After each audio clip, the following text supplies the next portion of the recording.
Jalan tol Cikopo Palimanan ini saat ini adalah jalan tol yang terpanjang di Indonesia ya.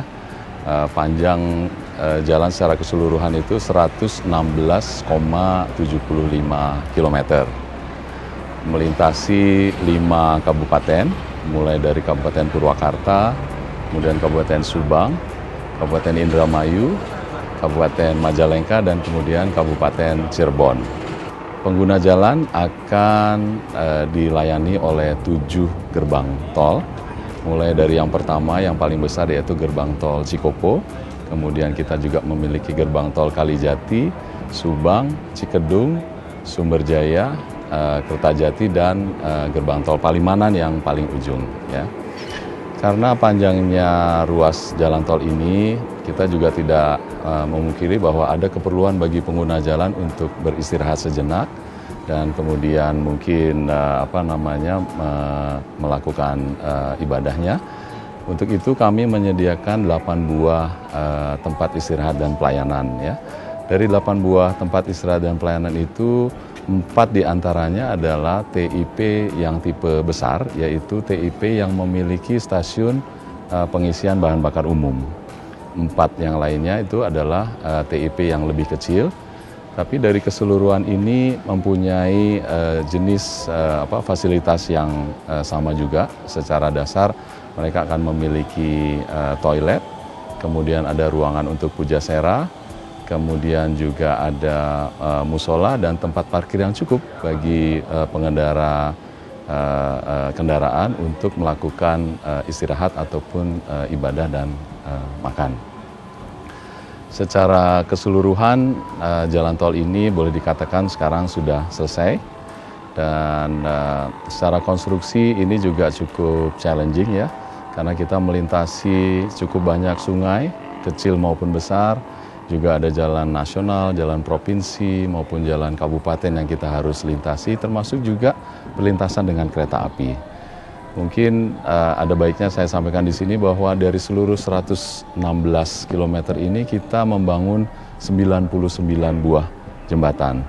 Jadi boleh dikatakan hampir setiap 1 km itu akan kita jumpai jembatan. Saya kira ini adalah skala konstruksi yang cukup signifikan dan belum pernah dilakukan sebelumnya, di mana jalan tol sepanjang lebih dari 100 km itu dibangun secara sekaligus yang melibatkan juga struktur-struktur besar yang harus dibangun dalam masa yang relatif cukup cepat ya. Kita hanya 2 tahun lebih sedikit saja kita bangunnya.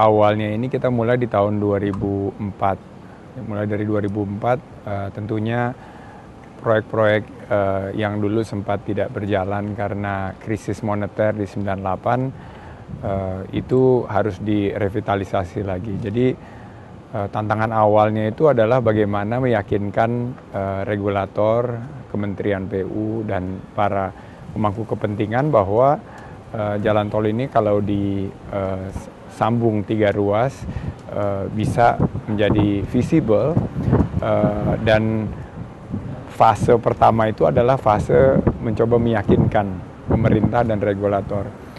Setelah kami berhasil meyakinkan, tantangan kedua setelah kita bisa menandatangani PPJT-nya adalah meyakinkan pendanaannya. Karena ini pendanaannya ini merupakan jalan tol terpanjang dan pendanaannya juga adalah pendanaan jangka panjang. Jadi itu memakan waktu kita untuk mencoba memberikan sebuah pengertian yang mendalam kepada institusi keuangan. Karena ini kita lihat proyek jangka panjang yang sangat-sangat memberikan dampak kepada pembangunan infrastruktur Indonesia. Oleh karena itu mereka harus fully commit. Jadi saya percaya bahwa kalau misalnya kita memberikan suatu keyakinan kepada mereka bahwa ini akan menjadi proyek yang komersial dan visible, ini akan bisa menghadirkan tentunya kemampuan untuk membayar kembali pendanaan tersebut. Nah, kalau kita lihat proses itu yang salah satu yang paling sulit karena tidak ada yang percaya bahwa infrastruktur bisa dibangun di Indonesia karena semenjak krisis hampir tidak ada infrastruktur.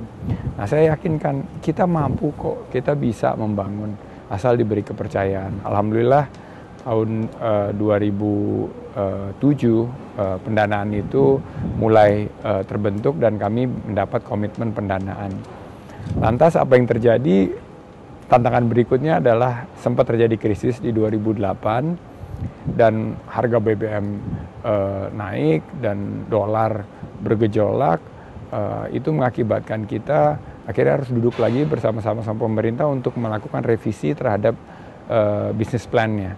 Bahwa dengan asumsi-asumsi yang sebelumnya itu tidak bisa berjalan karena biaya konstruksi meningkat, semua biaya yang berkaitan dengan lahan juga meningkat.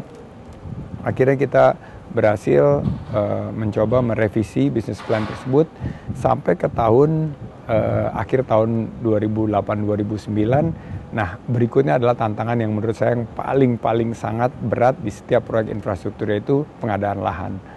Nah, pengadaan lahan itu kami menemui begitu beragam tantangannya, mulai dari tantangan yang bersifat komersial karena itu tanah harganya naik, yang ingin mendapatkan harga yang lebih tinggi, spekulan dan lain-lain, sampai yang alasannya fundamental seperti religius, pesantren yang dekat sini, Babakan Ciwaringin, bagaimana kami coba mengerti mereka.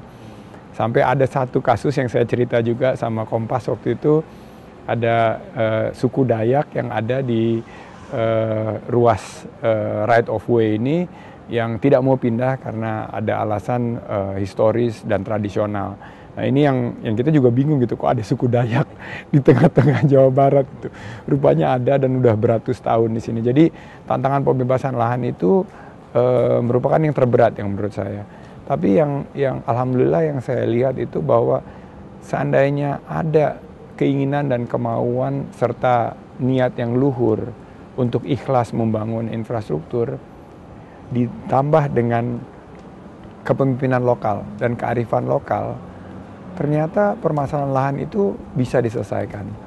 Dan kita mampu, secara teknis putra-putra terbaik bangsa kita bisa menghadirkan infrastruktur kelas dunia di Indonesia. Jalan tol ini alhamdulillah sekarang sudah selesai, kita bisa merasakan nggak kalah sama jalan-jalan tol yang ada di Malaysia maupun di belahan lain. Malah saya kalau bilang di Amerika ada jalan tol yang nggak sebaik ini gitu loh. Jadi ini membuktikan bahwa proyek infrastruktur itu walaupun banyak tantangan, tapi kita mampu menghadirkannya di Indonesia kalau kita memiliki kemauan, kearifan lokal, dan tekad dan komitmen. Ini yang saya rasa bisa, banyak yang bilang bahwa Dendels perlu beberapa tahun untuk menyambungkan Jawa, dan proyek Pantura memakan waktu ratusan tahun, tapi kalau kita bisa ada komitmen itu, alhamdulillah kita mulai konstruksi di 2013, 2015 sebelum target yaitu Agustus, karena pemerintah ingin sebelum mudik Lebaran ini bisa hadir infrastruktur itu. Alhamdulillah ini sudah bisa digunakan. Jadi tantangan-tantangan itu saya rasa ya ini seperti maraton ya. Kita kan kalau lari maraton itu panjang, perlu nafas panjang, perlu endurance, perlu speed mengerjakannya, perlu preparation. Ini yang harus dilakukan oleh setiap proyek infrastruktur Indonesia.